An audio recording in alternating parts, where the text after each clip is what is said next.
Welcome to Performance Upgrades. I'm your host, Dave Moss. The show is brought to you by SportBikeWrench.com. Performance parts and professional advice. Remember, when you buy from Sport Bike Wrench, you support our programming here at On The Throttle. Now we can move to the back of the bike. You need to go ahead and take all of this off because this is all broken as well, and inspect it. We can see there's cracks in this, so this is definitely probably gone. First order of business, remove the rear passenger seat and remove the rider seat.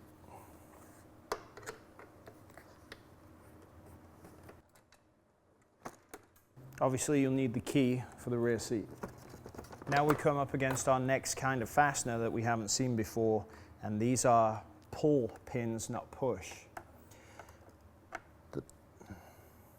You need to put the screwdriver underneath the pin itself and work the pin up gently until it's quite proud, and then go ahead and work the plastic piece out. So this is a pull, not a push pin, and it's easily identifiable because you can get your screwdriver right in underneath it, right there. That removes the pull pins from this piece of plastic. Now we need to move to the upper piece of plastic. We have an Allen bolt right here, and then we have several push pins that need to come out to release the black component. Leave this piece loose now. There we go. It just works up. And then there's a little tab in here which holds it to this piece of bodywork. So you'll need two hands, one on top, one underneath. And it will be frustrating, but it will pop out, and it's held by a rubber grommet.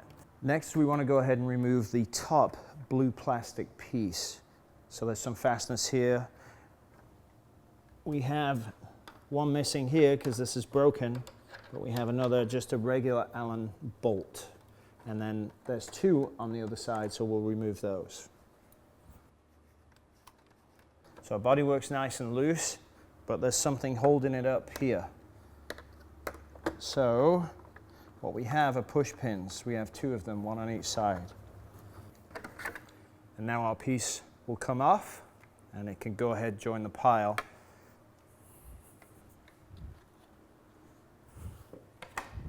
And again, we're going to come into a different fastener here, two of them in fact. We have regular Allen bolts which sit right here, but then we have some silver Phillips self-tapping screws. So these quite simply just unscrew like that, and it's a self-tapping thread. So do the Phillips screws first, then do the Allens.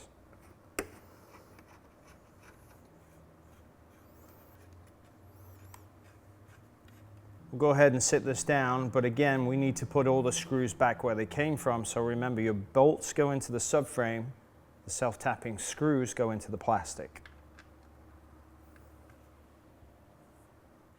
Now that we've got everything back where we need, the next piece to remove is our seat lock, because it is attached to our lower piece of blue plastic. So to remove that, first pull the R-clip here.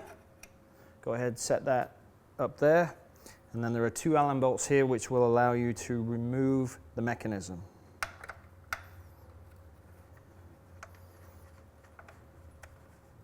Now before you pull the second bolt out, be very careful because there are little spaces under here that you have to capture.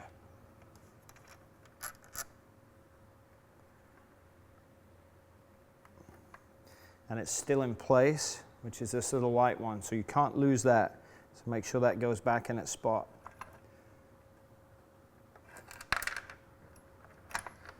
Remove the washer and go ahead, grab the clip again.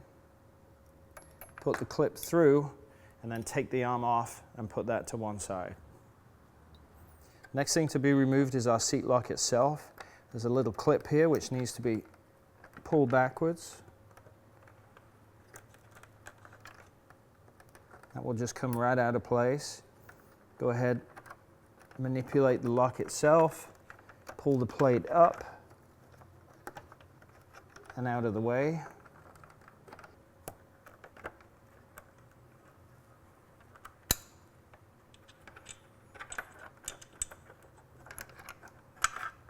And then the lock will fall out. Then reassemble everything back together.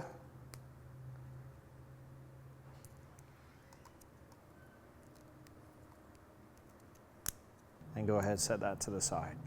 Next job is to disconnect wiring here because everything is attached behind it. So there are 2 wiring loom clips here, so let's pull the wiring out of those. Okay, there is also a band here that holds the wiring in place, so we need to remove it. And that allows us to get access to all our connectors. So just like the fairing for the turn signals, these all lift up and disconnect out. And then we have regular old school pull connectors. And this is done. Now we need to go ahead and disconnect our brake light switch.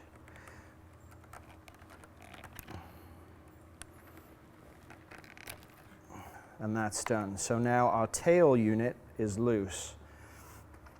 The last thing we need to do is go ahead and lift our battery tray up to access 4 10mm bolts, which hold the entire rear light assembly onto the bike. Don't be frightened to bend this back a little bit. There's plenty of play in it. And when you come to the last bolts, you're going to have to support the unit with your right hand and then slowly remove the bolt with your left. A little bit tricky, but it's very doable.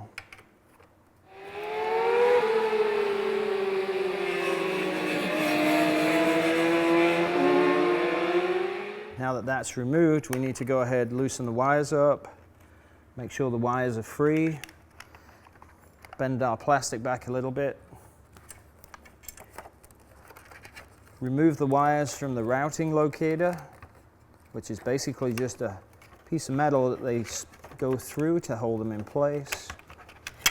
1, 2, and lastly the 2 push pins, and then gently pull the wires through out of the way. This will stay connected to the rear light. These are basically pull pins, but instead of using a screwdriver, it's a Phillips, so it's threaded. So you unscrew it and it will move away, allowing you to then remove the connector itself, but it is a Phillips head.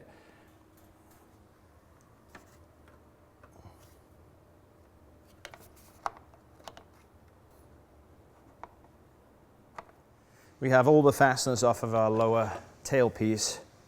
So our final job is to go ahead and remove the passenger pegs from the subframe to allow this piece to be removed.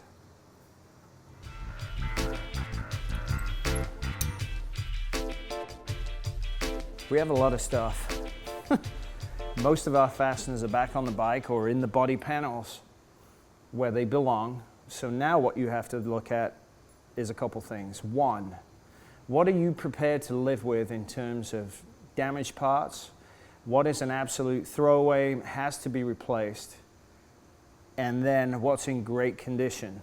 So the next thing for you to do is go through all your stuff, examine it carefully, look for breaks, cracks. As all the bolts are in the original fairing locations, that's perfect. As all the bolts are in the original fairing locations, just put it all to one side. And then after that, send Shelby in to go get all the new pieces for you, huh? So from our perspective, what we have here that's usable is our gauge cluster. That's perfect. Inner plastic, which went underneath the headlamp. This is reusable because it's not cosmetic. And then the rider seat itself, everything else is damaged. So we have a lot to throw away. But do not throw it away until after you're done with the repair. Keep everything as it is, and when the bike's built, you're finished and done, you've removed all the fasteners and everything you need, then what's left, go ahead, recycle that. Next, and most importantly, is to get the bike measured, and we'll go see Jerry Piazza at GP Frame and Wheel. So join us next time, actually at Sears Point Raceway, when Jerry goes through the bike and tells us if we've got more damage we need to fix. So we'll see you next time on Performance Upgrades.